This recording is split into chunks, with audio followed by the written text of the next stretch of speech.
Muy buenas tardes para usted.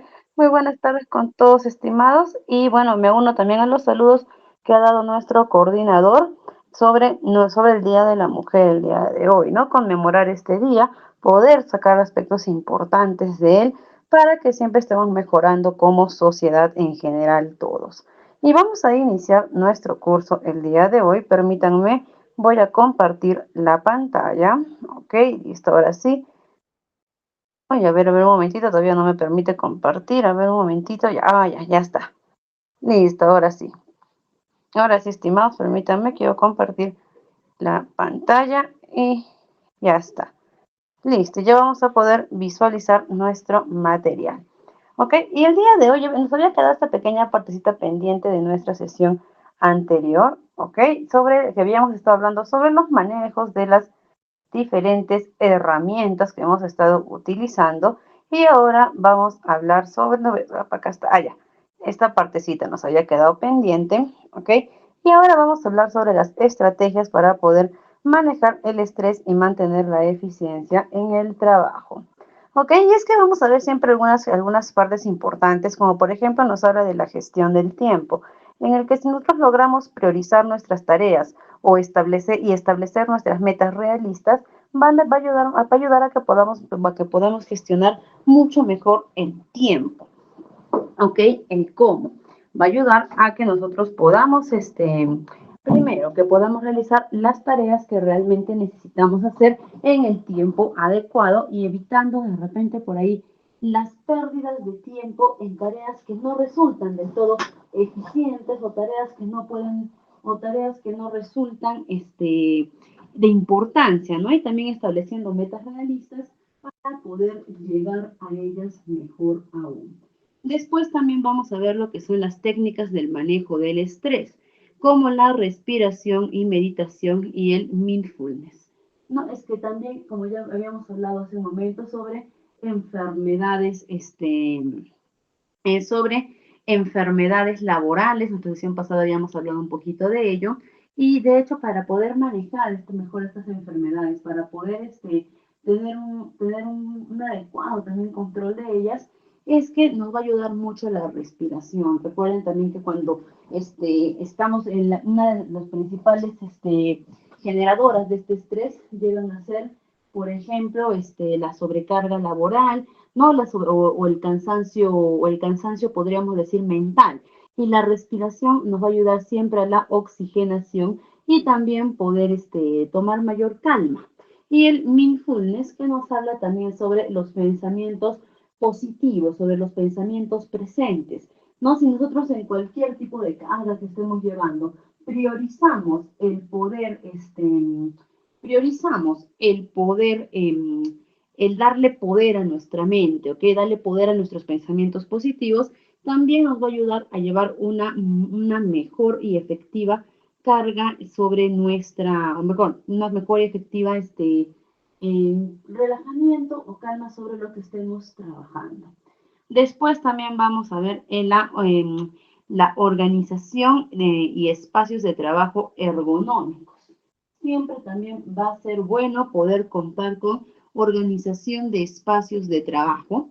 ¿Ok? ¿En qué sentido? En el sentido en el que vamos a poder, en el que de hecho, ¿no? Un ambiente de trabajo armonizado, un ambiente de trabajo correcto, definitivamente va a ayudar a que también nuestra área esté ordenada, que también podamos tener más armonía en las funciones que vamos a realizar.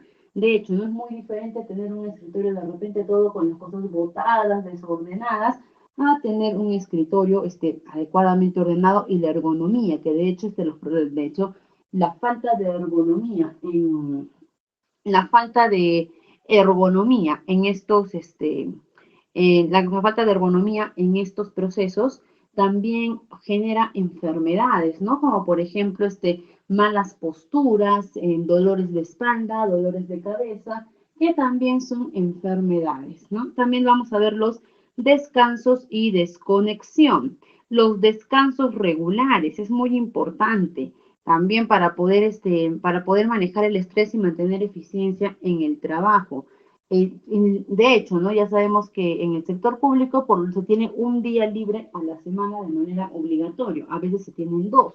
Depende mucho de la entidad pública en la que laboremos, ¿no? Por lo general, las entidades públicas, la mayoría de ellas suelen tener atenciones de lunes a viernes, pero siempre hay algunas que también tienen su atención hasta los días sábados. Pero estos descansos son necesarios para que se puedan utilizar en actividades de ocio, actividades de relajamiento, actividades personales. Estos descansos, ya sabemos que es una vez a la semana por lo menos, y después de un año de servicios, 30 días de vacaciones. Y asimismo, como es importante el descanso, también la desconexión digital, porque actualmente ya todo lo hacemos a través de dispositivos electrónicos, computadora, laptops, tablets, a través de todo ello. Y esta conexión digital constante que tenemos también nos va a generar cansancio, agotamiento. ¿Ok? De hecho, el síndrome de burnout se ha incrementado aún más con el uso de herramientas tecnológicas.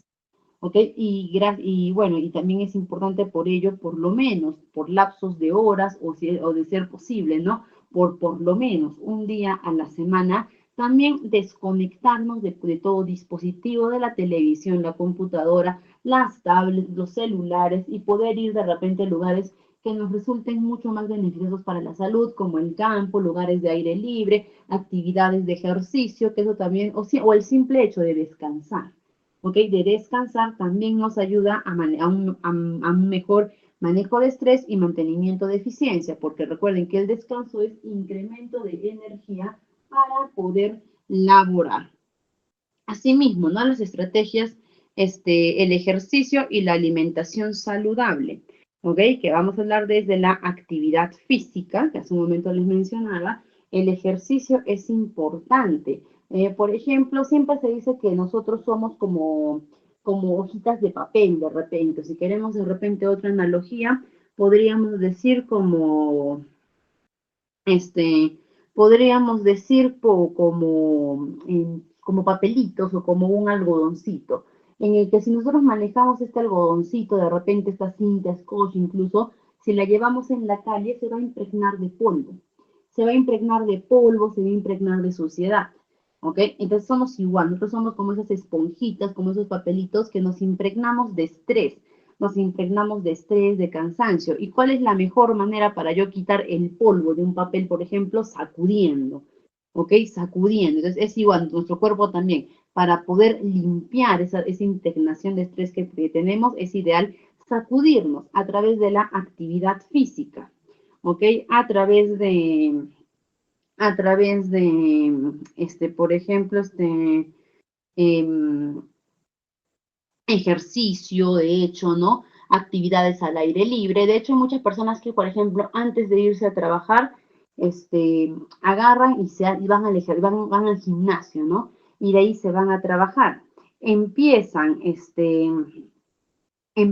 día ya totalmente liberados, ¿no? Del estrés que han podido cargar un día anterior para poder iniciar un nuevo día. También hay personas que preferentemente,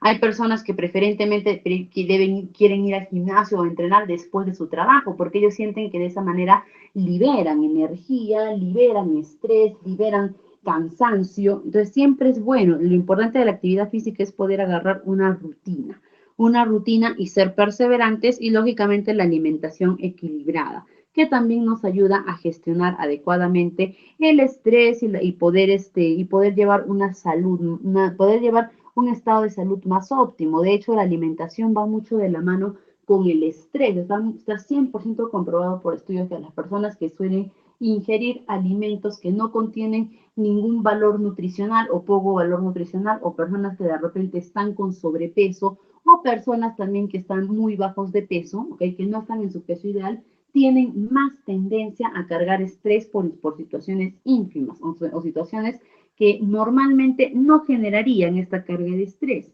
La comunicación y el apoyo. El hecho de comunicar nuestras necesidades va a hacer que también podamos, va a hacer que también podamos manifestar lo que sentimos, va a hacer que también podamos encontrar la ayuda necesaria, y poder también expresar básicamente nuestras necesidades más que todo. No el hecho de necesitar un descanso, necesitar de repente un alto en nuestras actividades, necesitar un cambio de rutina, todo eso lo vamos a lograr, pero siempre a través de la comunicación y el apoyo social. Contar con un sistema social, con una red de apoyo que nos pueda ayudar en cualquier aspecto de nuestra vida, siempre va a ser necesario para poder gestionar mejor el estrés laboral, ¿no? El hecho de que yo tenga una familia de repente que me ayude, una familia que me dé soporte, una familia que me dé integración, va a hacer que también el estrés laboral que yo pueda cargar desde mi trabajo sea mucho más llevadero y mejor aún, ¿no? Si es que ese apoyo también lo puedo encontrar dentro de mi entorno laboral, ¿ok? Mejor aún si es que lo puedo encontrar dentro de mi entorno laboral.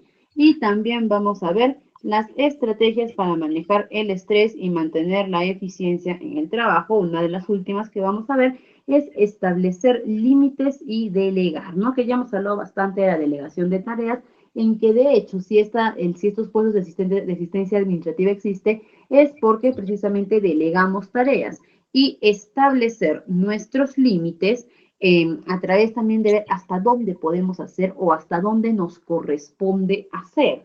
Entonces, muchas veces se habla de que ponerse la camiseta de la empresa, apoyar siempre a la empresa lo que necesite, o en este caso a la entidad, ¿no? También dar todo de sí. De repente muchas veces se habla de ello, ¿ok? Y sí, es bueno hacer eso porque es integración, pero en la medida hasta donde tú puedas, ¿no? Hasta donde tú puedas. ¿Por qué? Porque a veces, de repente, por querer quedar bien, a veces por no saber decir no, podemos acumularnos de tareas que simplemente no nos corresponde o no podemos o no tenemos el tiempo para realizarlas o terminamos sacrificando tiempo personal o tiempo que teníamos destinado a otras actividades para hacer esta actividad, ¿no? Entonces, eso no es lo ideal. Por eso también hay que establecer los límites, pero primero que nada siempre hay que establecer los límites con nosotros mismos, antes de poder establecer los límites con los demás. Muchas personas a veces dicen, no puedo decir que no, o me cuesta decir que no, o siempre quiero decir que no, pero cuando alguien me lo pide, no tengo, le digo que sí, ¿no? Me arrepiento después, pero le digo que sí. Ese es un problema muy común que pasa en muchas personas y es porque esas personas no saben ponerse a sí mismos sus límites. Ellos mismos no saben decirse que no. Entonces, por eso es que primero eso se tiene que trabajar mucho con mindfulness, con mucha retroalimentación personal para poder establecer nuestros límites y también cuando sea necesario delegar tareas. Ya hemos visto nosotros cuándo debemos delegar tareas. Cuando sean tareas urgentes pero no importantes, es momento de delegar para también de alguna forma liberar un poco la carga que podamos tener. Y la formación en habilidades de manejo de estrés a través de programas de entrenamiento. El coaching, por ejemplo, es un muy buen programa de entrenamiento para poder formar y desarrollar nuestras habilidades de estrés y de mucho más. ¿Okay? El ser coaching o estudiar para ser coach, no solo, ni siquiera podríamos decirle estudiar, es prepararse, ¿no? No solamente es poder mejorar en aspectos organizacionales. De hecho, uno para poder llegar al coaching, tiene que, tiene que trabajar mucho en aspectos personales, en aspectos propios, en dominio de sí mismo. Hay un término que justo está también en la revista de Harvard Business, que se llama el metaliderazgo, ¿ok? Que nos dice que el metaliderazgo empieza desde liderarte a ti mismo para después poder liderar a los demás. Y liderarte a ti mismo es superar tus dificultades, es superar tus limitaciones, gestionar tus propias emociones, controlar tu propio estrés, superar tus defectos, repotenciar tus habilidades, ¿no? Y todo ello lo podemos lograr a través de los diferentes programas de liderazgo que pueden haber, por ejemplo, talleres de liderazgo, talleres de oratoria y principalmente a través de el coaching, ¿no? Y estrategias también de autocuidado, duerme lo suficiente. Nosotros siempre nos han criado con la idea de que la hora ideal son 8 horas de sueño. Se sabe que en realidad con 6 horas de sueño una persona puede mantenerse en sus actividades normal, puede realizar sus actividades diarias normal. ¿no? Pero de preferencia, no exceder tampoco en las horas de sueño. Recuerden que todos los extremos son malos. Dormir poco o dormir mucho puede llegar a causar, o puede llegar a traer otros tipos de enfermedades. De hecho, dormir mucho no es que nos traiga una enfermedad, ¿no? De repente por ahí el sedentarismo puede ser, pero dormir mucho muchas veces por lo general es la consecuencia de alguna enfermedad o algún padecimiento que ya puede estar ahí. ¿Ok? Entonces siempre cuando una persona de repente tiene mucho sueño o a pesar que ha dormido 8, 9 horas, sigue cansado, amanece, o a pesar que hemos tenido buen lapso de horas, amanecemos cansados, ¿no? Con ganas de seguir durmiendo, eso ya no es un buen síntoma, ¿ok? Puede ser porque puede ser por muchas razones, pero una de esas razones puede ser que ya haya alguna enfermedad profesional que ya esté afectando nuestro ritmo de sueño. Ahí también tenemos que tener mucho cuidado. Y la planificación y evaluación, ¿no? Revisión y ajuste. Cuando programamos nuestras actividades, cuando programamos de repente también algo que querramos hacer más adelante, ¿no? Nuestras metas, nuestras proyecciones, siempre hay que establecerlas, pero también revisarlas, de poder, en la medida de lo que se pueda, ver si estamos por el camino correcto o necesita un ajuste, necesita cambio de fechas, o por último, necesita un nuevo plan, ¿ok? Siempre hay que revisar y ajustar. Por eso también va de la mano con lo que es la flexibilidad. Hay que ser flexibles en todo lo que nos podamos establecer, porque si no, podemos caer en la frustración, y la frustración, al igual que el estrés, son generadores de enfermedades profesionales. ¿Ok? Muy bien, estimados. Ahora vamos a pasar a nuestro siguiente tema, que nuestro tema de ahora ya va a entrar a lo que va a ser el código de ética. El código de ética que manejamos en la gestión pública. ¿Ok? Permítanme, voy a compartir nuestro material. ¿Ok? ¿De qué nos habla el código de ética? Ay, no se puede visualizar todavía. Ah, ya. Ahora sí lo van a poder visualizar. ¿Ok? El código, en un momentito lo visualizan. Cuando ya hablamos de código de ética, ya estamos hablando de conductas. ¿Ok? Conductas a las cuales nosotros tenemos que regirnos. De hecho, este código de ética es una ley. Y cuando ya hablamos de que algo es una legislación o algo ya es una normativa legal, significa que ya es de cumplimiento obligatorio. Por lo tanto, cumplir con el código de ética es obligatorio. Listo, ahora sí, ya está el material. Tenía hace un momento un problemita, pero ahora sí ya voy a poder compartirlo con ustedes. Ya está. Listo. Y vamos a ver, ¿no? ¿Cuál va a ser nuestro temario el día de hoy? Principios éticos y valores en el ejercicio de la función pública, códigos de conducta y responsabilidades del asistente administrativo y la prevención de conflictos de interés y buenas prácticas en la gestión pública. Ok, vamos a empezar por acá. Listo, ahora sí. Y vamos a ver, nuestra ley del código de ética es a través de la ley 27815, ¿ok? Que se llama tal cual Ley del Código de Ética en la Función Pública. Esta ley del Código de Ética nos dice que es un documento que regula la conducta de los funcionarios y servidores públicos, estableciendo principios, deberes y prohibiciones. Es decir, dentro de este código de ética vamos a encontrar los principios, los deberes y las prohibiciones en cuanto a conductas netamente de los servidores públicos. Y vamos a empezar primero con el ámbito de aplicación. Me dice que estos principios, deberes y prohibiciones éticos que se han establecido en nuestro código de ética van a ser para los funcionarios públicos de las entidades de administración pública, es decir, todo aquel trabajador que sea un funcionario público, incluyendo el asistente, por ejemplo, mejor dicho, todo trabajador del sector público es funcionario público. Entonces, todos los trabajadores del sector público tienen que someterse bajo este código de ética. Cuando hablamos de la función pública, ¿no? Nos dice que para este código se entiende por funcionario público, por función pública, a toda actividad, ya sea temporal o permanente, que se esté pagando, ¿ok? Que se esté pagando o que no se esté pagando, ¿ok? O a toda actividad que realiza una persona en nombre o el servicio o a nombre de la entidad pública, ¿ok? En cualquiera de sus niveles jerárquicos que se encuentre, se va a considerar función pública. Es decir, si yo soy un trabajador del Estado, función pública. Si yo soy un pasante, un practicante del Estado, ¿ok? También estoy ejerciendo función pública. Si yo de repente soy un voluntario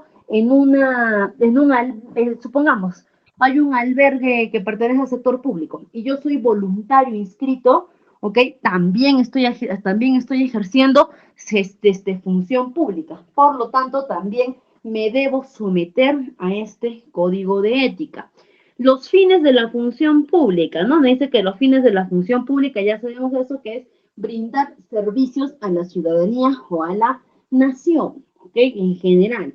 Y por eso me dice que se entiende por función pública, que de conformidad con lo dispuesto en la Constitución de la política, ok, nos dice que la obtención de mayores niveles de eficiencia en el aparato estatal va a ser, o cualquier actividad que se haga, ok, va a entrar dentro de esta función pública siempre y cuando se priorice a los ciudadanos. Es decir, ¿cuál es el fin principal de una función pública? Priorizar a los ciudadanos.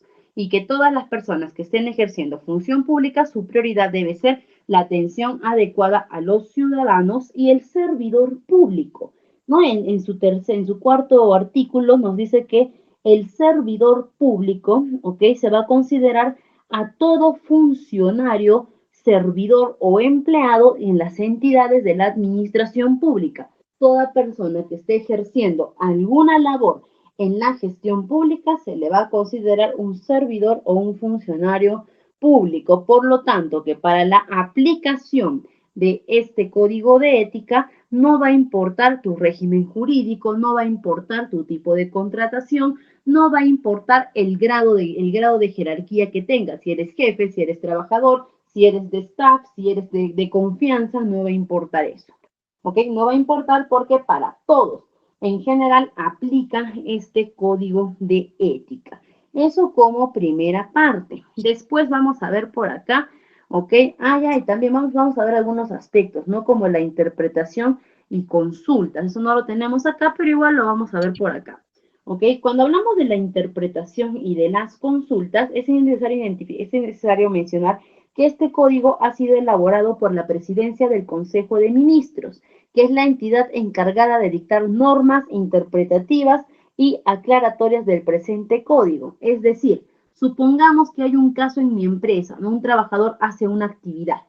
Ahora, esta actividad de repente para mí es una falta al código de ética. Bajo la interpretación de lo que yo puedo leer en el código, de repente para mí es una falta al código de ética. Pero de repente bajo la interpretación que puede tener el trabajador, no es una falta al código de ética, ¿no? Entonces, y ahí podemos entrar en un debate, porque yo puedo interpretarlo de una manera y mi trabajador puede interpretarlo de otra manera. Entonces, para saber cuál es la verdadera interpretación, para saber cuál es de repente el modo correcto de actuar, tendríamos que hacer la consulta directamente a la presidencia del Consejo de Ministros, ¿no? A través de mesa de partes, enviar el artículo, enviar de repente el hecho en consulta, porque ellos van a ser los encargados de interpretar y absolver cualquier duda que pueda haber sobre este código de ética. Y cuando ya hablamos de nuestro código de ética, vamos a ver nuestros principios de la función pública. ¿Cuáles son estos principios y principios de la función pública? ¿Ok? Nos dice que el servidor debe actuar bajo estos principios. Estos principios están en el artículo 6 del capítulo 2 de nuestro código de ética. Nos dice, 1, el respeto, que nos dice que debemos adecuar nuestra conducta hacia el respeto, primero que nada, a la Constitución, que lo primero que tenemos que respetar por encima de todo tienen que ser las leyes, la Constitución, ¿ok? Y siempre respetar las normas, reglamentos internos. ¿Por qué? Porque yo al respetar las leyes, automáticamente también ya estoy respetando todo lo que indica dentro de él, ¿no? Por ejemplo, de repente por ahí alguien dice, el respeto a los compañeros de trabajo, muy bien, dentro de la ley me dice que yo tengo que respetar a todos los ciudadanos en general. Por lo tanto, si yo respeto la ley, también voy a estar respetando esta, por así decir, norma. ¿Ok? Entonces, primero que nada me habla de eso, ¿ok? De respetar a nuestra constitución con sus leyes, con sus normativas y regirnos a ella, ¿ok? También nos dice que poder cumplir adecuadamente los procedimientos con los procedimientos administrativos y respetar los derechos de defensa y el debido procedimiento. Segundo, nos habla de la probidad. ¿De qué nos habla la probidad? La probidad nos dice actúa con rectitud, honradez y honestidad. ¿Ok? La probidad involucra todo eso, procurando satisfacer el interés general y desechando todo provecho o ventaja social obtenido por el cargo que tú puedas estar ocupando. Es decir, probidad nos dice sé recto, sé derecho, sé honrado, sé honesto, ¿ok? Trabaja para satisfacer el interés general, no busques un provecho o una ventaja propia. De eso nos habla la probidad. Otro principio que debemos respetar es la eficiencia. ¿De qué me habla la eficiencia? Que brindemos calidad a cada una de las funciones a nuestro cargo, es decir, que hagamos las tareas que tengamos que hacer, no solamente hay que hacerlas, sino hay que hacerlas bien. ¿Ok? Hay que hacerlas bien, con responsabilidad, procurando obtener un buen resultado, dar calidad en nuestro proceso y cómo podemos dar una buena calidad en nuestro proceso capacitándonos de manera sólida y permanentemente. También nos habla de la idoneidad. ¿Qué es la idoneidad? La idoneidad es o se entiende como una aptitud técnica. ¿Ok? No hay que confundirlos. Actitud, por ejemplo, con C viene de conductas y aptitud con P viene de conocimientos, de competencias. Aquí lo que me pide es que la idoneidad me pide que la manejo como una aptitud técnica, como tener conocimiento técnico acerca de las labores que yo estoy realizando. ¿Ok? Siempre procurando satisfacer el interés general, perdón, siempre procurando también satisfacer el interés general, ¿ok? Y también tener conocimientos legales y técnicos sobre las labores que estoy ejerciendo. Y también hablamos de lo que es la veracidad. Esos son principios que están dentro de mi código de ética. Que la veracidad me dice que tenemos que expresarnos con autenticidad en las relaciones funcionales con todos los miembros de nuestra institución y con la ciudadanía. ¿Para qué? Para poder esclarecer de repente hechos. Es decir, si yo de repente tengo familiares que ya están laborando dentro de esta entidad, yo tengo que hacer de conocimiento a la institución que tengo familiares. ¿Ok? ¿Para qué? Para que el proceso sea mucho más justo. No por tener familiares te van a tratar diferente, ¿ok? No, pero si tú esclareces ello, que estás ingresando por tus méritos propios, más no de repente por lazos familiares o algo, evitas que se pueda surgir más la confusión. Y eso es un ejemplo, no por familiares, porque pueden haber otros tipos de relaciones funcionales, como por ejemplo, supongamos que yo tengo mi empresa de construcción, ¿ok? Y mi empresa de construcción licita con el Estado, es decir, trabaja a la par con el Estado. Y justo yo me estoy postulando de alcalde para mi distrito. ¿Ok? Si yo no esclarezco los hechos, si yo no aclaro, ¿no? De que mi intención de ser alcalde no tiene nada que ver con el hecho de que mi empresa maneje licitaciones con esa municipalidad, ok, se pueden esclarecer los hechos, pero si es que no se hace, damos carta abierta a la mala interpretación. La lealtad y la obediencia, que nos invita a actuar con fidelidad y solidaridad hacia todos los miembros de nuestro equipo y de nuestra institución, que nos invita a cumplir las órdenes que nos imparta nuestro superior jerárquico y hacerlas de tal manera que se logren los objetivos, siempre y cuando estas órdenes no vayan en contra de nuestra propia ética o de nuestra integridad personal. ¿Ok? Es decir, si mi jefe me pide que yo haga estas tareas, tengo que hacerlas por código de ética, por lealtad y por obediencia. Pero si ya mi jefe me pide que haga tareas que van en contra de repente de mi moral, de mi educación, de mi integridad o que van en contra no sé, de mi responsabilidad moral que tengo conmigo misma, ok, tampoco no ingresaría dentro de estos servicios, ¿no? Y también la justicia y la equidad. La justicia y la equidad que tienen permanente disposición para el cumplimiento de nuestras funciones, otorgando a cada uno lo que es debido, actuando con equidad en sus relaciones con el Estado, con el administrado, con sus superiores y con sus subordinados y la ciudadanía en general. No, nos dice que seas justo, ¿ok? Justo y equitativo. Tú no puedes agarrar y que venga de repente por ahí no sé, un ciudadano, ¿no? Y que te diga, quiero hacer este proceso, ¿cuánto me va a demorar? Un mes. Ya, genial. Y luego venga tu amigo y te diga, amigo, tengo que hacer este proceso, ¿cuánto te va a demorar? Una hora, ya está. Toma, no es justo, son dos personas que han llegado a la par, ¿ok? Que ambos merecen el mismo trato. Ambos merecen el mismo trato y tú no puedes hacer diferencias de trato, no puedes dar preferencias, no puedes actuar de diferente forma con uno y con el otro. Se tiene que respetar. Y también la lealtad al Estado de Derecho. ¿De qué me habla esta lealtad al Estado de Derecho?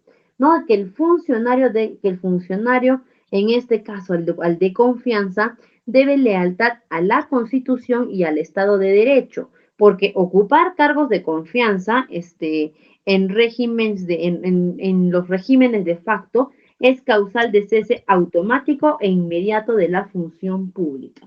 ¿Ok? No se pueden, mejor dicho, no se puede perder nunca la lealtad al derecho del Estado. ¿Ok? Entonces, estos son los principios en los que nuestro código de ética nos invita a regirnos, nos invita a respetar, ¿ok? Más que estos no son los deberes, sino que son los principios, ¿no? Como quien dice, aspectos básicos que debemos considerar, aplicar, bueno, tenemos que considerar, tomar en cuenta y aplicar al momento en que nosotros estamos iniciando en el sector público y mientras estemos ahí. Para cada acción, para cada tarea, para cada función, tenemos que establecer nuestros principios, ¿no? Cada actividad, cada proceso que yo haga, siempre tengo que hacerlo en base a estos principios. Pero también tenemos los deberes de la gestión pública, ¿ok? También tenemos nuestros deberes de la función pública y nos dice que tenemos los siguientes deberes. Uy, se nota un poquito así, ya está. La neutralidad, que nos dice que no, la neutralidad es actuar con absoluta imparcialidad política, económica o de cualquier otra índole en el desempeño de nuestras funciones, ¿ok? Demostrando independencia a sus vinculaciones con personas, partidos políticos o instituciones. Por ejemplo, yo soy muy, supongamos, yo soy muy, muy asiduo de repente a pertenecer al partido político de Perú Feliz, de repente. Aunque hay el partido político Perú Feliz y yo soy muy hincha de ese partido, ¿no? Por así decir, no sé cuál es el término correcto, ¿no? Pero yo saco la cara por ese partido, ¿ok? Y si yo de repente estoy ejerciendo un cargo público, no puedo aprovechar mi cargo público para sacar beneficios para ese partido político, ¿no? Por eso se llama proselitismo político. Yo no puedo hacer proselitismo político. Por ejemplo, yo no podría ir a trabajar a mi entidad pública de repente con un polo que diga Perú feliz. No podría, porque eso sería proselitismo político. Si yo soy autoridad, yo no podría decirle a los dirigentes de Perú feliz, usen nomás el auditorio de mi municipalidad, pídanme las carpas que quieren de repente para su meeting en mi municipalidad, yo se los voy a dar, o de repente, no lo sé, pásenme sus carteles, sus gigantografías, yo las voy a pegar por toda mi municipalidad, no puedo hacer eso, ¿ok? Porque eso sería fomentar partidos políticos. ¿Que puedo tener una preferencia política? Claro que sí, ese es completamente nuestro derecho, ¿ok? Pero más allá de eso, no puedo utilizar herramientas del Estado, ni puedo utilizar mi cargo como funcionario público para beneficiar a este Estado. Por eso me habla de la neutralidad. ¿ok? Si hay muchos partidos políticos, tú te tienes que mantener neutro. No puedes señalar ningún favoritismo ni nada por el estilo. Otro aspecto del código de ética, acá lo tenemos, que es la transparencia. La transparencia nos dice que tenemos que ejecutar actos de servicio de manera transparente, ¿no? Y que esto implica que dichos actos tienen por principio carácter público y son accesibles al conocimiento de todas las personas naturales o jurídicas. Es decir, que nosotros como servidores públicos tenemos que brindar y facilitar información real, completa, fidedigna y oportuna a quien nos las pida, porque todos los usuarios tienen derecho a la información pública del Estado. ¿Ok? Entonces es importante también saber la transparencia, que ya habíamos hablado un poquito antes de la transparencia activa, la transparencia pasiva. ¿Ok? Entonces es necesario saber que la documentación del Estado es de transparencia activa. La discreción también, ¿no? La discreción es saber guardar la reserva respecto a hechos o informaciones a los que de repente a los que podamos tener conocimientos, ¿no? Y ya sea por algún motivo, por algún ejercicio de alguna función que tengamos, ¿no? Que no podemos soltar esa información porque no podemos causar perjuicio en los deberes y las responsabilidades que nos correspondan, ¿no? Y también porque hay normas públicas que protegen también la confidencialidad de las instituciones públicas. Entonces, en ese sentido, tenemos que tener mucho cuidado al momento de soltar o sacar información, porque no solamente se pierde la discreción cuando yo comento la información con alguien más, sino cuando yo saco esta información, me guardo información que no me corresponde, ahí también estoy yendo en contra de la discreción que tienen, en contra de la discreción que debo tener, porque es mi obligación. Recuerden, ¿no? La obligación es un deber de lo que estamos hablando. También el ejercicio adecuado del cargo. Acá se nos repitió de discreción. ¿De qué nos habla el ejercicio adecuado del cargo? Nos dice que tenemos que proteger y conservar los bienes del Estado, ¿ok? Debiendo utilizar los que fueran asignados para el desempeño de nuestras funciones y de manera racional, evitando el abuso, derroche o desaprovechamiento, sin emplear o permitir que otros empleen los bienes del Estado para fines particulares o propósitos que no sean aquellos para los cuales hubiesen sido específicamente destinados. Es decir, si el Estado de repente compra una computadora nueva, ¿ok? Esta computadora es para hacer actividades del Estado, ¿ok? Es para que el Estado pueda, mediante esta computadora, realizar documentación, resolver problemas, todo ello. Entonces yo tengo que utilizar esta computadora para lo que nos dice el Estado. Eso es un pequeño ejemplo, ¿no? Yo no puedo utilizar la computadora para jugar, para instalar mis juegos, no puedo utilizar la computadora de repente para hacer mis tareas de la universidad, hacer mis tareas del instituto, de repente tampoco para hacer de repente para utilizar de repente la computadora, para hacer no sé, mis flyers de mi empresa personal, ¿ok? No, sino que debo utilizar todos los recursos que tiene el Estado, ¿ok? Debo utilizar estamos hablando del uso adecuado de bienes, ¿ok? Debo utilizar todos los bienes que tiene el Estado, ¿ok? Para los trabajos del Estado, ¿no? Y de hecho, esto se ha visto muchísimo, ¿ok? Que muchas personas han faltado, muchas autoridades han faltado a este deber, ¿no? Por ejemplo, las autoridades de las instituciones públicas, las autoridades más altas, por lo general reciben movilidad. ¿En qué sentido movilidad? Les colocan un chofer con un vehículo para que los movilicen, los transporte por cuestiones de seguridad, por cuestiones también de protocolo y sobre todo también para cumplimiento de funciones. ¿Okay? Y muchas veces, ¿qué ha pasado? ¿Qué se ha visto con estas autoridades? ¿No? Que los deja el chofer en su movilidad y le dicen, ahora corre, recoge a mi esposa y déjala en su trabajo. Corre, recoge a mis hijos y déjalos en el colegio, en la universidad. 2 de la tarde, no me vengas a recoger a mí, corre, recoge a mi hija del colegio, llévala a mi casa. ¿Ok? Y se ha visto eso muchísimo. Eso, por ejemplo, es hacer un uso adecuado de los bienes del Estado, ¿ok? O también hacer un desaprovechamiento de ellos. De repente tener ahí muchos bienes, pero no utilizarlos, no aprovecharlos o no utilizarlos de la manera correcta. ¿ok? Entonces siempre hay que optimizar, sacar lo más que se pueda de los usos mejor dicho, sacar lo más que podamos de los recursos del Estado, pero siempre y cuando esto sea para beneficio del Estado, ¿ok? Y acá nos dice que el ejercicio adecuado del curso, que con motivo u ocasión del ejercicio de las funciones, el servidor público no debe adoptar represalias de ningún tipo o ejercer ningún tipo de coacción. Supongamos que tú estás,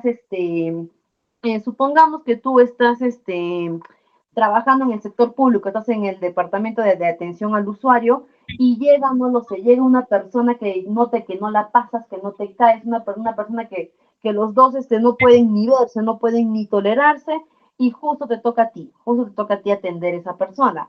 Lo que me dice el ejercicio adecuado del cargo es que tienes que hacerlo.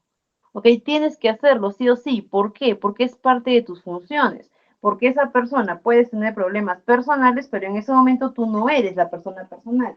En ese momento tú eres un funcionario público y esa persona que de repente no te agrada, que no te cae, que ya han tenido rencillas, es un administrado, es un usuario, es un ciudadano que tiene todo el derecho de recibir una atención igual de correcta como la tendrías con cualquier otra persona. Entonces puede llegar ese momento, ya sabes que tú no puedes tomar ningún tipo de represalia, ningún tipo de acción, no puedes perder los papeles, sino que tu código de ética te ordena que más allá de todo lo que haya podido pasar durante el ejercicio de tus funciones, tú tienes que hacerlo, tienes que tratar a esa persona de manera adecuada. No puedes coaccionar de alguna u otra manera contra otros servidores públicos u otras personas para que puedan hacer algo. No es decir, tú no puedes decir no puedes amenazar a una persona y decirle de repente, vas a ver, te voy a hacer esto, ya no va a hacer esto, no. Y de hecho muchas veces no es ni siquiera el servidor público el que lo hace. Muchas veces es la familia los que hacen eso, que no hacen o que no permiten que de repente su familiar haga un ejercicio adecuado del cargo, ¿no? Cuando, por ejemplo, vemos algunos chicos que los arrestan de repente, o los están deteniendo, los tienen detenidos en una comisaría, ¿y qué hacen? No, mucha gente agarra y dice, voy a llamar al general tal, voy a llamar al comandante tal, voy a llamar a tal persona, ¿no? Como quien dice, utilizar la vara para salirme con la mía. Eso es totalmente incorrecto y antiético. Entonces, si el servidor público no debe hacerlo, mucho menos los familiares, ¿ok? Eso es muy importante siempre destacar. Y por último, la responsabilidad, que definitivamente, si es que vamos a hablar de deberes, el principal deber al que nos vamos a someter va a ser la responsabilidad que todos los servidores públicos tienen que desarrollar sus funciones a cabalidad, ¿ok? Y en forma integral, ¿ok? Nos dice también que asumiendo con pleno respeto su función pública.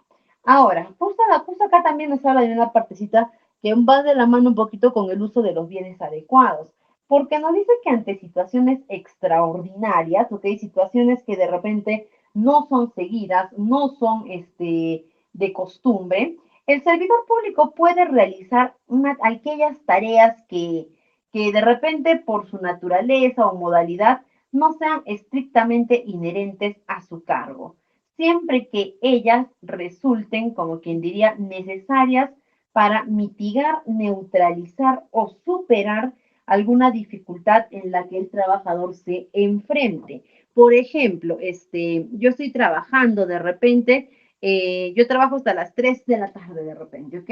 Pero a las 4 de la tarde tengo que enviar un informe a mi trabajo, tengo que enviar un informe a mi universidad de repente, ¿ok? Estoy en una institución pública, estoy trabajando hasta las 3 de la tarde y a las 4 tengo que enviar este informe. ¿Qué me dice? Este, que si yo, de repente esta es una emergencia, ¿ok? Solo tengo hasta las 4 de la tarde para poder hacer este informe, ¿no? Si yo ahorita cierro la computadora o apago la laptop y me voy a mi casa, voy a demorar 20 minutos, media hora. En lo que llego a mi casa, subo, prendo la computadora, voy a demorar otros 5, 10 minutos, ¿ok? Y de ahí tendría que hacer esta actividad que tengo, este informe, tendría que hacerlo en menos de 20 minutos, ¿ok? Perdón,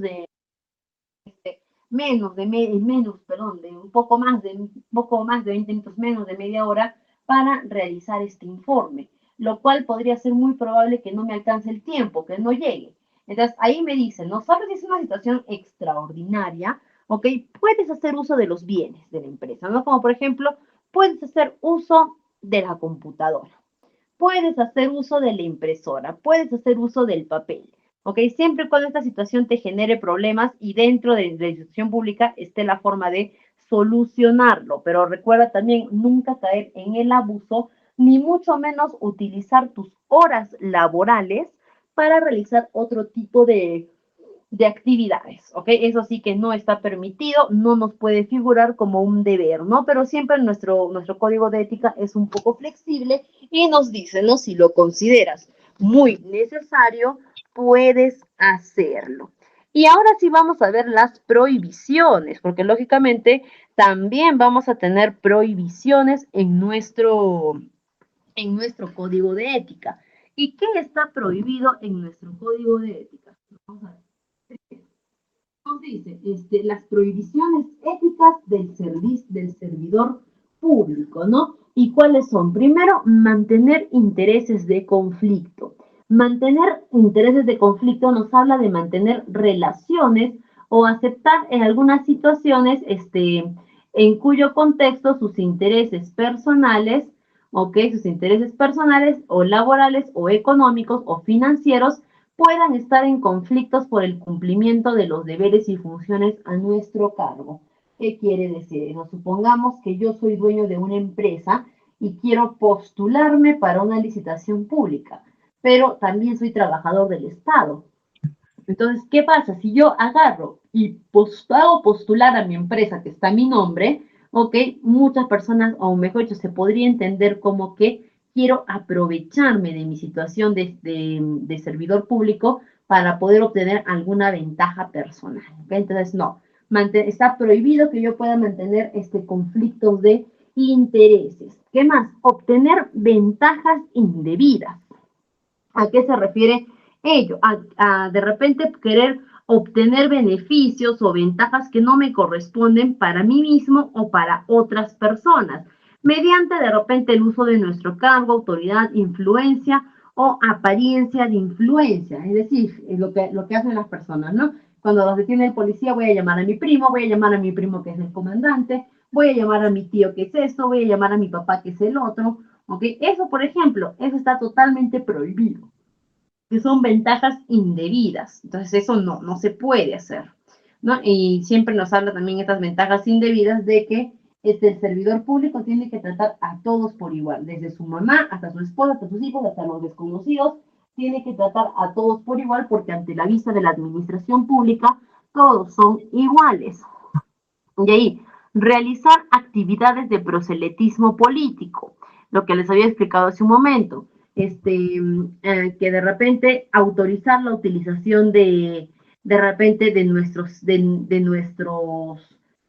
instalaciones, ¿ok? O nuestros medios de comunicación, infraestructura, bienes, recursos, o asimismo a nuestro personal, ¿no? Exigirles que se pongan a favor o en contra de determinados partidos políticos, ¿no? O de repente también de fomentar a que salgan a marchas de algún partido político está prohibido. El proselitismo político no debe ir.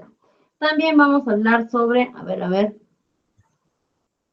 ya, acá está. Realizar actividades no, perdón, hacer mal uso de la información privilegiada, ¿ok? Ya. ¿Dónde está? Ya, sí. Hacer mal uso de la información privilegiada.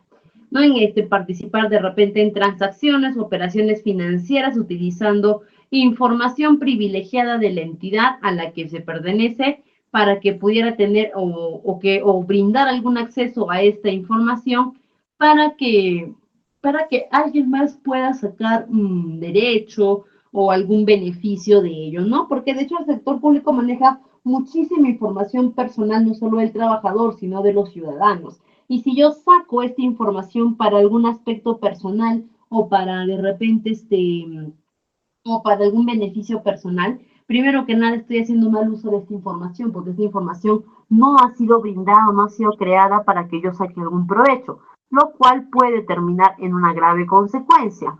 También nos habla de presionar, amenazar o acosar.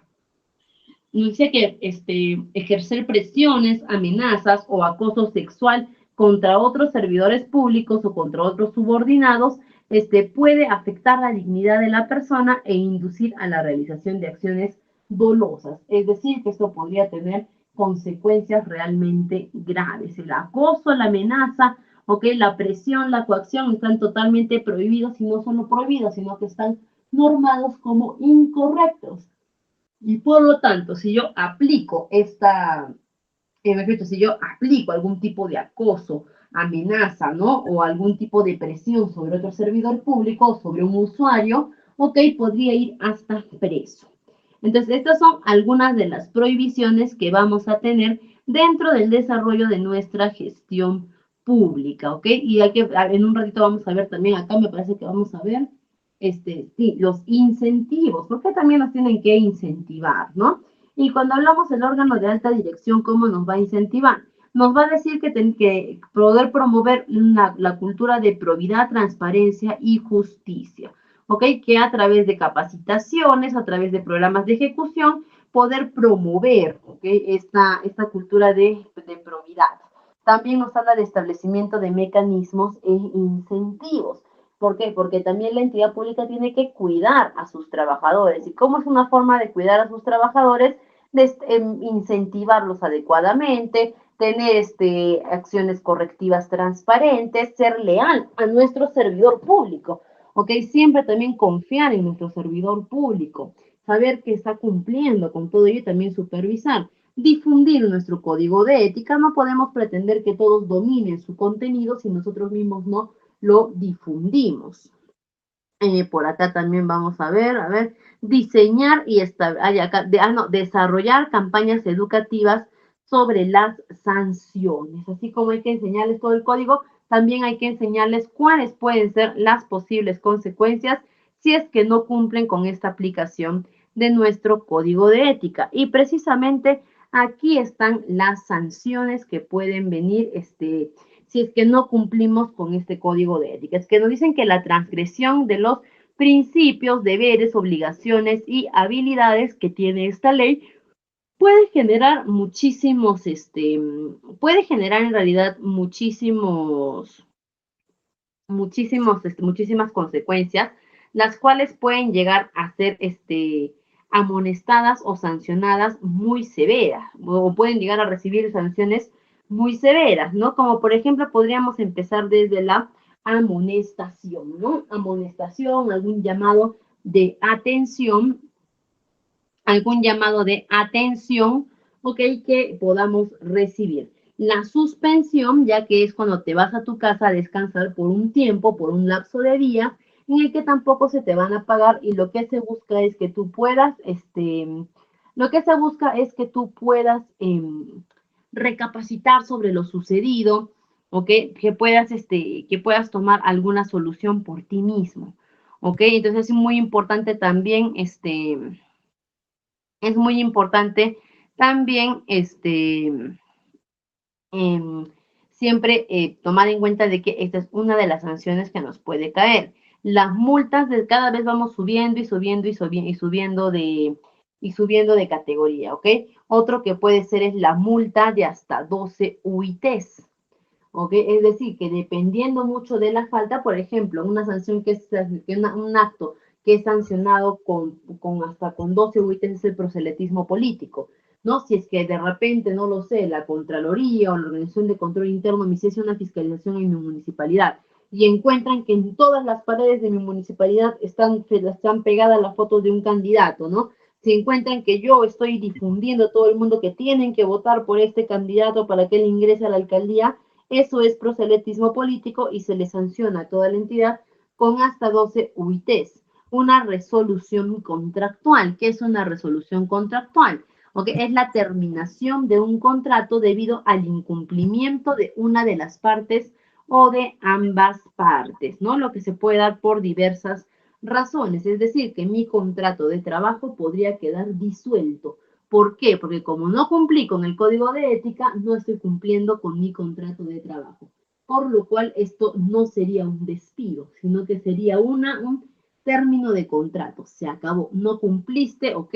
no cumpliste con tu parte, entonces ya no tenemos un acuerdo y ahora te vas. ¿No? Y ya en el peor de los casos, puede, no en el peor, pero ya en uno de los casos más avanzados, ya puede ser la destitución o el despido. De hecho, una de las sanciones más fuertes que se puede llegar a recibir por transgredir el código de ética va a ser, si no me equivoco, creo que se llama bajo ese término la muerte civil. Que la muerte civil es que una vez que te sacan del servicio público, ya no puedes volver a ejercer cargos públicos.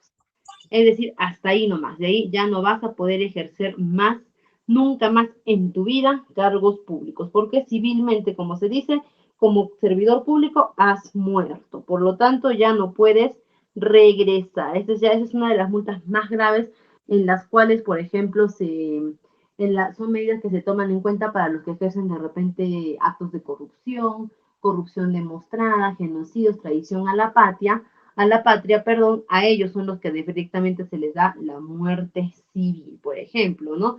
A no ex terrorista, ¿no? Este señor que falleció, Abimael Guzmán, ¿no? Que fue el líder, ¿no? De uno de los terroristas, de los grupos terroristas más, podríamos decir, conocidos en el Perú. Ok, esta persona, muy aparte de que se fue presa todos estos años, ok, también se le dio la muerte civil, es decir, que una muerte a él y a todas las personas, no todos sus adeptos. Ellos nunca más pueden ejercer cargos públicos. ¿No? Y ahora también vamos terminando de ver esta partecita que es la organización personal, ¿no? Porque es importante organizarnos, ¿ok? ¿Por qué? Porque, bueno, primero que nada, hasta acá hemos estado viendo todo acerca de nuestro código de ética, parte por parte. Nuevamente lo repetimos, este código de ética es importante porque es de cumplimiento obligatorio, ¿ok? No es que si quiero lo hago, si no quiero no lo hago, no son tampoco condiciones generales, este código de ética es de cumplimiento obligatorio. De hecho, a mí en mi empresa me podrían despedir por no estar, o podrían darme una resolución contractual, ¿ok? Por no estarme capacitando de repente, sí. Sí, ¿por qué? Porque la probidad nos invita, es un derecho, es un principio que nos dice capacítate constantemente, ¿ok? Y si yo soy servidor público y no me estoy capacitando, no estoy llevando cursos, no me estoy certificando de repente en un año y hacen una auditoría de personal, ¿ok? Esta podría ser una razón para que se pueda disolver mi contrato, porque no estoy cumpliendo con esa parte de la probidad, ¿no? Es un pequeño ejemplo, pero sí se puede dar, sí se puede dar. Se ha dado más antes, sí se han dado casos. ¿Ok? Sí se han dado casos. Por eso es importante no solamente cumplirlo, sino también conocerlo, leerlo. Es un artículo bastante pequeño, no tiene más de 5 hojas, ¿ok? Que lo pueden leer y lo pueden también interpretar a su manera. Después, ahora sí vamos a ver la gestión del tiempo de la organización personal y profesional. Que nosotros nos podemos preguntar por qué es importante organizarnos, que hemos visto un poco de eso hace un momento.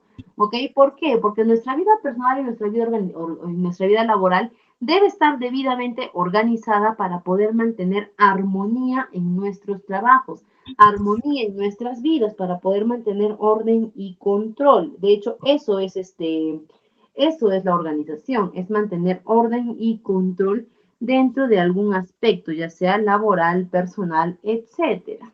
¿No? Y ahora vamos a ver nuestros códigos de conducta y la responsabilidad del asistente administrativo. Ok, seguimos todavía un poquito con códigos, ¿no? ¿Por qué es importante los códigos de conducta? A ver, por favor, coleguitas, tenemos un micrito prendido, si tenemos un poquito de cuidado. Ok, a ver, déjenme ver. Por ahí tenemos un micrito prendido que está generando un poquito de distorsión. Me parece que es de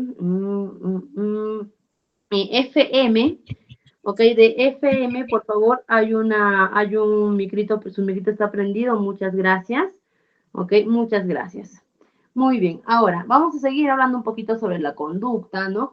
Y las responsabilidades que tiene un asistente administrativo en el contexto de la gestión pública en el Perú y que suelen estar alineados a los principios éticos de las normativas.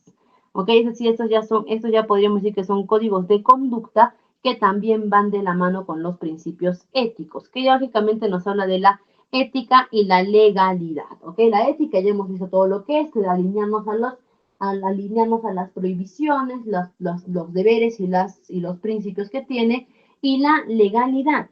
Es que nosotros tenemos que ser totalmente auténticos y originales y legales dentro del sector público. Yo no puedo ir al sector público de repente y decir, soy un bachiller de tal cosa cuando de repente ni siquiera he terminado la carrera.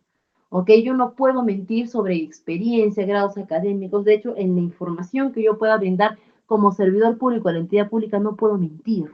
¿Ok? De eso me habla la legalidad. La confidencialidad, respetar los aspectos confidenciales que tiene mi organización y también aplicar mi propio criterio y discernimiento para poder medir si estoy haciendo lo correcto.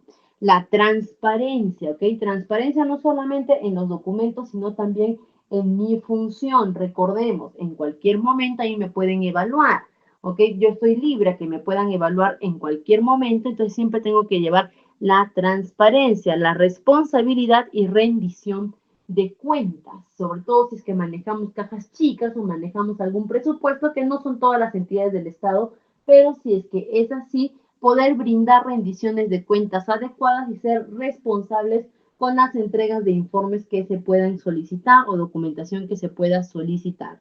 Trato equitativo, que eso también es muy necesario y que hoy día, incluso el Día de la Mujer, lo conmemoramos mucho más, ¿no? Que en las empresas tiene que haber tratos igualitarios para hombres y para mujeres, oportunidades iguales, y no solamente para hombres y para mujeres, sino para diferentes personas que tienen sus propias elecciones, ¿no? Por ejemplo, las personas LGTB, las personas que de repente tienen otros tipos de creencias, otros tipos de valores, otro tipo de religión, ¿ok? Ante el Estado es de todos y para todos. El uso adecuado de nuestros recursos, que ya hemos dicho, yo no puedo utilizar una computadora, yo no puedo utilizar una tablet de repente para aspectos personales.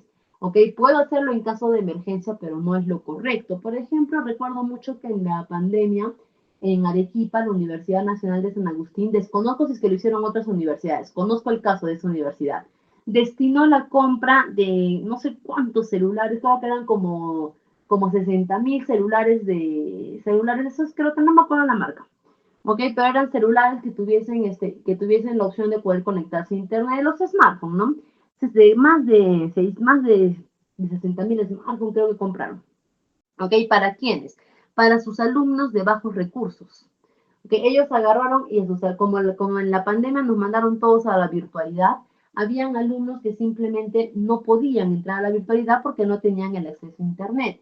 Por lo que la UNSA empadronó a sus alumnos y les llevó los celulares. ¿No? Ahora, ¿qué pasó? Que estos chicos, una vez que recibieron los celulares, al principio feliz, pudieron llevar sus cámaras, todo ello.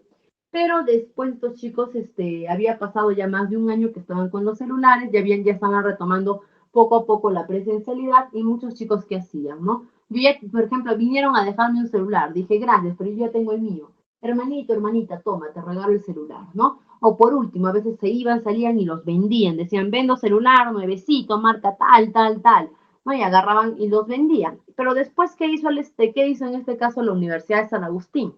Agarró y mandó un comunicado a los alumnos indicando que debían devolver el celular, ¿ok? Indicando que ahora el celular que se les había prestado para el desarrollo de sus sesiones, ahora era momento de devolverlo, lo cual dejó completamente frío a muchos alumnos porque dijeron, yo ya no lo tengo, yo ya lo vendí, yo ya lo regalé, ¿ok? A mí me lo robaron, yo lo perdí, ¿ok? A lo que dejaron fríos a muchos alumnos, ¿por qué? Porque ellos pensaron que eso ya era suyo, ¿ok? A pesar de que en el cargo que firmaron sabían que tenían que hacer una devolución, se les indicó, ellos asumieron que eso ya era suyo, ¿ok? Y muchos de ellos se quejaron, reclamaron porque dijeron que era mucho tiempo después para pedirlos, pero no podían hacer nada. ¿Por qué? Porque el Estado les daba su derecho, eso era un recurso del Estado, para que ellos puedan realizar sus clases en línea. Si ellos han utilizado si ellos han utilizado de repente algún material o algo, perdón, si ellos han utilizado el material que les han dado para otros trabajos, ¿ok?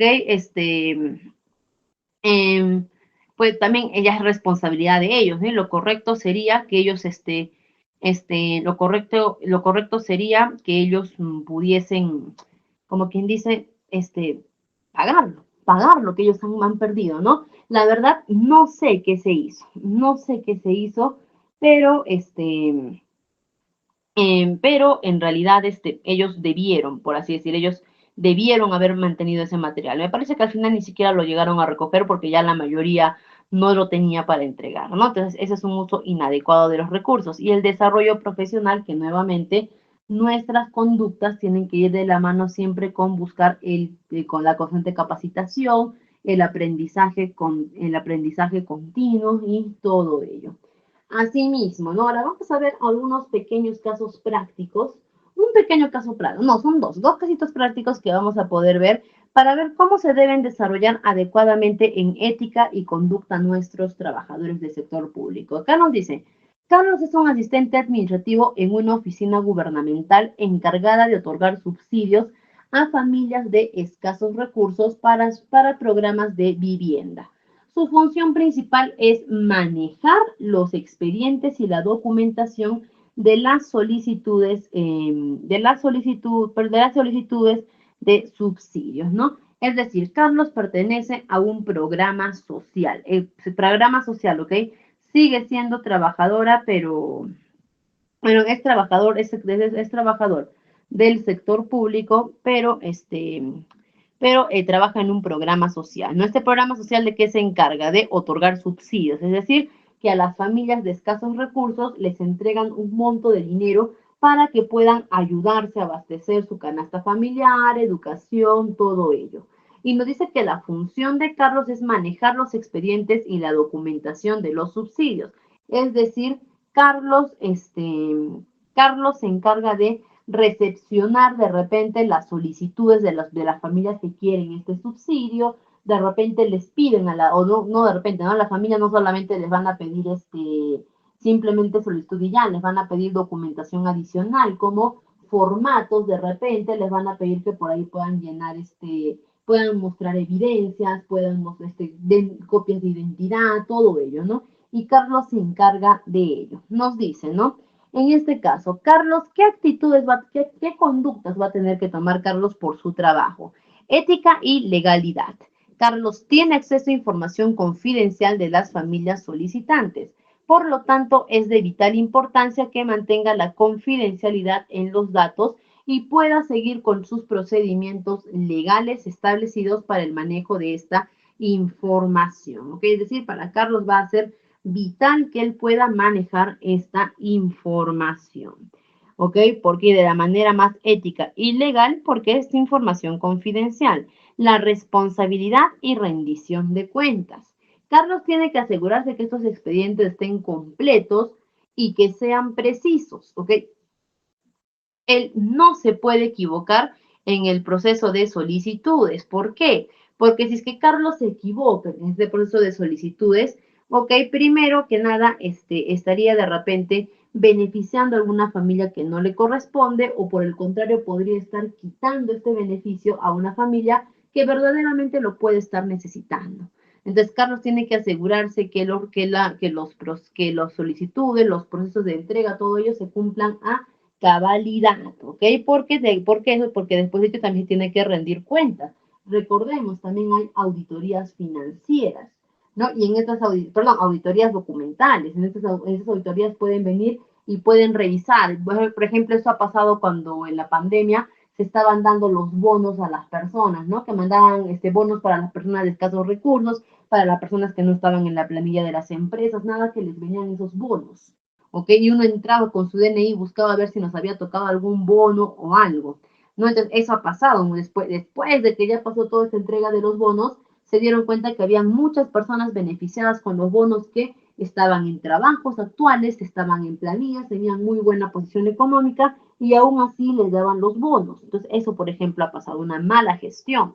El uso adecuado de los recursos, ya que Carlos directamente él no va a manejar fondos públicos, pero a través de su aprobación es que se van a desembolsar fondos públicos. Entonces, Carlos tiene que asegurarse de que los recursos se utilicen de una manera muy eficiente y que se asignen correctamente a los beneficiarios que cumplen los requisitos establecidos, ¿ok?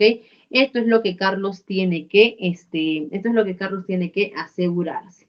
Ahora nos dice el caso práctico, ¿no? Que un día Carlos recibe un expediente incompleto de una familia que solicita un subsidio. Y aunque la fecha límite para presentar los documentos está cerca, él sabe que algunos documentos esenciales no se han incluido. En este escenario, Carlos tiene que tomar decisiones y decisiones éticas. ¿No? Entonces, ¿qué pasa? De repente una familia está solicitando el subsidio y Carlos se da cuenta de que no han presentado la documentación correcta o que falta aún más información. ¿No? Y él sabe que parte de esta información es vital para que esta familia pueda acceder al subsidio, pero no los tienen ahí. Entonces, Carlos tiene que tomar sus decisiones pueden ser dos. Uno, Carlos podría aprobar el expediente de todas formas para cumplir con el plazo, ¿no? Pero eso va a comprometer la integridad del proceso porque podría resultar en el mal uso de fondos públicos. ¿Por qué? Porque de repente Carlos dice, ya estamos tarde, no, tengo que hacer el proceso, lo voy a aceptar. Listo, lo acepta y el Estado se confía de la firma de Carlos y dice, ya está, Carlos dice que hay que darle el subsidio. Y de repente esta persona efectivamente ante esa falta de documentos no le correspondía, ¿no? O de repente precisamente no presentó los documentos porque sabe que no, o no los tenía, o de repente sabe que presentándolos no le iban a dar, por eso prefirió no hacerlo. Entonces hay una posibilidad, o que podría resultar en el mal uso de los fondos públicos porque se está destinando un subsidio a alguien que no lo necesita.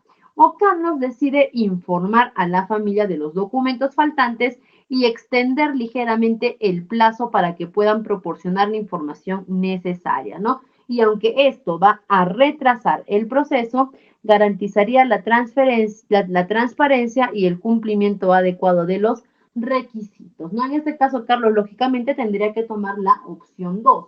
Pero si hablamos de repente de equidad, ¿no? Si hablamos de repente de cosas técnicas, lo correspondiente sería que Carlos cierre el proceso sin la familia que tiene los documentos faltantes. ¿Por qué? Porque para eso son los tiempos. Acabamos de ver en la sesión pasada la gestión del tiempo, que se tiene que tratar de respetar en la medida de lo posible. ¿No? Entonces, lo más correcto sería que Carlos cierre el proceso como está, ¿no?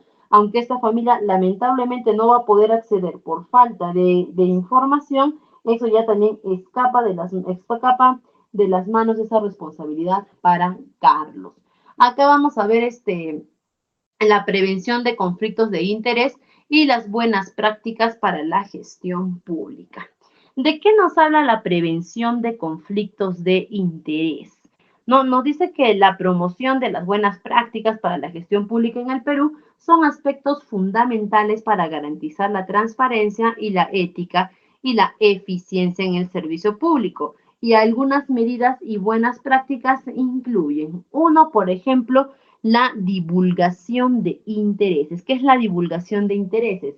Es cuando de repente yo tengo algún interés de por medio con el Estado, ¿ok? Pero al mismo tiempo pertenezco al Estado, soy servidor público, ¿ok? Yo tengo que divulgar, tengo que hacer saber que de repente que directa o indirectamente estoy involucrado con cierto proceso que puede traer cierto beneficio. Por ejemplo, yo soy servidor público de la Municipalidad de Lima, ¿ok? Y mi hija está postulando para entrar como asistente administrativo, ¿ok? Para otra área, no para mi área, para otra área, ¿ok? Yo tendría que avisar, ¿no? A la autoridad más cercana, al órgano de control interno, tendría que informar de que mi hija está postulando. ¿Para qué? Para que se haga de conocimiento público, para que después no haya los problemas que actualmente tenemos en los que dicen, vaya, miren cómo la hija de esta jefa ingresó a laborar, ¿no? De repente mi hija ingresa por sus propios méritos, ¿ok? Pero si yo no hago la divulgación, voy a poner en tela de juicio la forma en la que mi hija pudo ingresar a laborar, ¿no? O de repente tengo un familiar, no sé, en la municipalidad está pidiendo una empresa para hacer una obra y mi familiar cercano está presentando su empresa. Yo tengo que hacer la divulgación de intereses de que mi familiar está presentando su empresa para que a mí no me involucren en el proceso y el proceso sea lo más justo que se pueda. ¿ok? Esa es la divulgación de intereses. Las normativas claras, lógicamente, ¿ok? Poder mantener las normas claras. Acabamos de ver todas las normativas, todas las leyes que manejamos. Necesitamos que todo esto quede claro para las personas que van a hacer uso de esta función pública. La capacitación y la sensibilización. ¿Ok? Muchas veces muchas personas no hacen la divulgación de intereses por simple desconocimiento, porque no sabían o porque creen que por lo general esta divulgación de intereses va a ser única y exclusivamente para personas que ejercen puestos grandes o puestos de importancia en la entidad pública y no. Esta divulgación de intereses tiene que ser para todo aquel que sea un servidor público y que de alguna manera, ¿ok? Y directo o indirectamente, pueda verse beneficiado por alguna acción de esta entidad pública. ¿Ok? Él ahí tiene que hacer su divulgación de intereses. Y la capacitación es para eso, para enseñar a los trabajadores cómo tienen que hacerlo, bajo qué circunstancias, cuáles son las posibles consecuencias de que no lo hagan. ¿Ok? ¿Cuáles podrían ser las consecuencias de que no hagan esta divulgación, ¿no? La transparencia en la contratación y adquisiciones. Recuerden que un proceso de contratación de contratación para una licitación o un proceso para poder adquirir algún material, algún mueble, todo ello, o sea, de repente yo quiero comprar camiones, ¿ok? Para yo, sea para comprar o para adquirir un servicio en el Estado, tengo que hacer una licitación, tengo que esperar a que vengan los ofertantes, ¿ok? Y todo este proceso debe ser totalmente abierto y transparente para que sea perdón, tiene que ser totalmente abierto para que sea más transparente, ¿ok? Tiene que ser mucho más abierto, ¿ok? ¿Por qué? Porque muchas personas pueden fiscalizar, muchas personas pueden tener dudas y al final,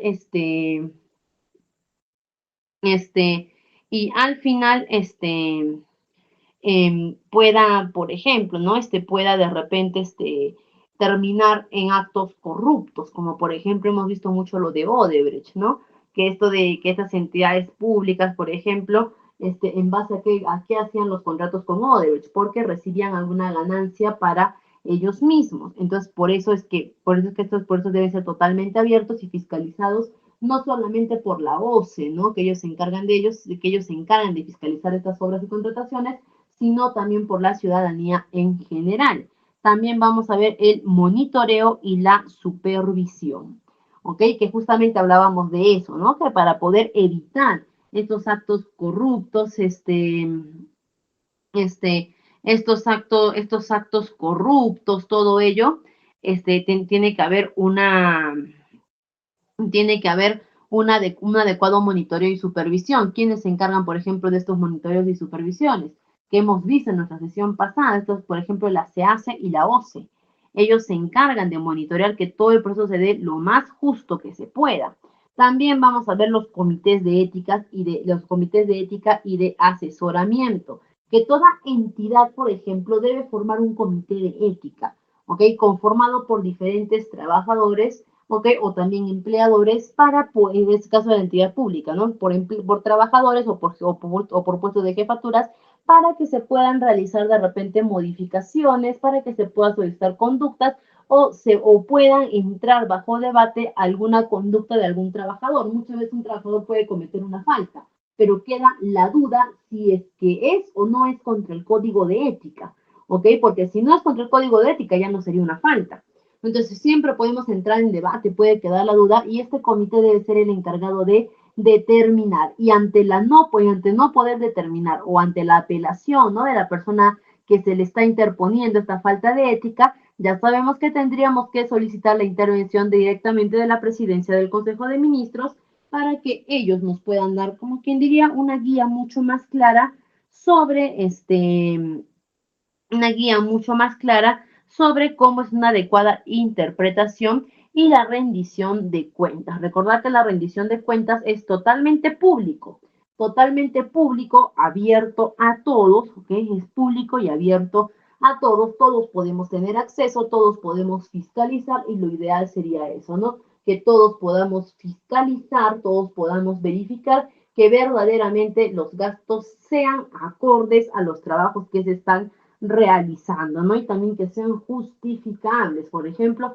¿qué es lo que hacen muchas entidades públicas? Lamentablemente, pero tenemos que hablar de la realidad. ¿Qué es lo que hacen muchas entidades públicas antes de que termine su gestión o poco antes? Por lo general agarran y empiezan a hacer obras inútiles, obras que no son necesarias, no, obras pequeñas, ¿no?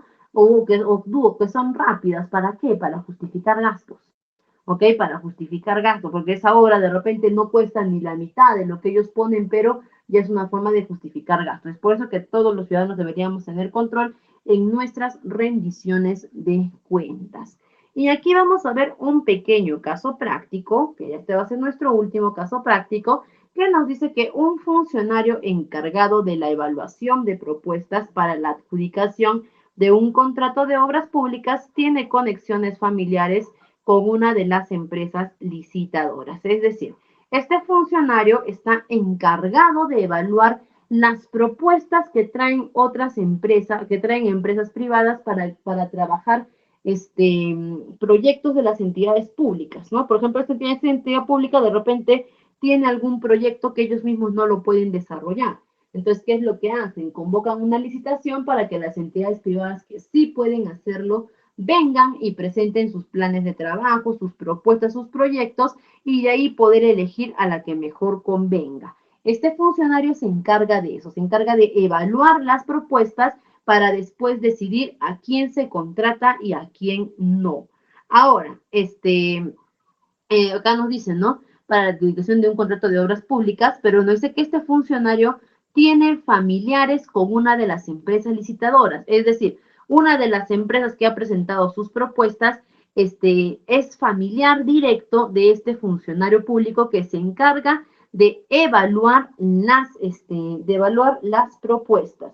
Por lo tanto, aquí tenemos conflictos de interés. Nos dice declaración de intereses. ¿Qué es lo que tendrían que hacer? ¿Qué es lo que tendrían que hacer este funcionario, no? Este funcionario lo que tendría que hacer primero es una declaración de intereses. El funcionario tiene la obligación de declarar públicamente su relación familiar con una empresa licitadora para evitar cualquier conflicto de interés, tanto para el funcionario como para la empresa, como quien dice, para dividir, para que por un lado esté la licitación, por otro lado mi trabajador. La abstención y transparencia, que dado que este funcionario va a trabajar de manera directa con las empresas postulantes, él debe abstenerse de participar en la evaluación. Es decir, él ya no puede ser parte de este proceso de contratación. ¿Ok? Y nos dice, y debe abstenerse de participar en la evaluación de esa propuesta específica, ¿ok? Y en su lugar permitir que otro equipo u otro funcionario realice la evaluación. Es decir, abstenerse y separarse. Como tú tienes tus familiares, ya no te puedes hacer cargo, deja que alguien más lo haga. Y la supervisión y el seguimiento, que nos dice que la institución tiene que contar con mecanismos de supervisión para identificar posibles conflictos de interés y tomar medidas preventivas en situaciones similares. Es decir, que en adelante la institución tiene que estandarizar el proceso que van a seguir para que si es que más adelante se nos da esta misma situación, ya saber cómo tenemos que actuar anticipadamente. Y nos dice en nuestro caso práctico, no el resultado esperado, que al seguir estas prácticas se evita cualquier percepción de favoritismo o falta de imparcialidad en el proceso. Además, que se va a fortalecer la confianza en la gestión pública al demostrar que se toman medidas concretas para prevenir y abordar posibles conflictos de intereses, ¿no? Y estimados, hasta acá ha sido todo nuestro curso, ¿ok? Donde hemos tocado bastantes tecnicismos, también hemos tocado bastante parte personal del administrador como individuo, como también bastante tecnicismo sobre la gestión pública con sus leyes y todo ello. Estimados, quedo muy agradecida con todos ustedes por su participación, por su asistencia el día de hoy y conmigo será hasta una próxima oportunidad, deseando que sigan pasando un bonito día, no solamente de la mujer, sino un bonito día de poder romper con todos los estereotipos que pueden llegar a oprimir tanto a hombres como a mujeres y también deseando que pasen un feliz fin de semana, No se vayan, por favor, que nuestro coordinador tiene una actividad bonita con nosotros y conmigo será hasta una siguiente oportunidad. Hasta pronto, estimados y estimado coordinador, la sala es toda suya.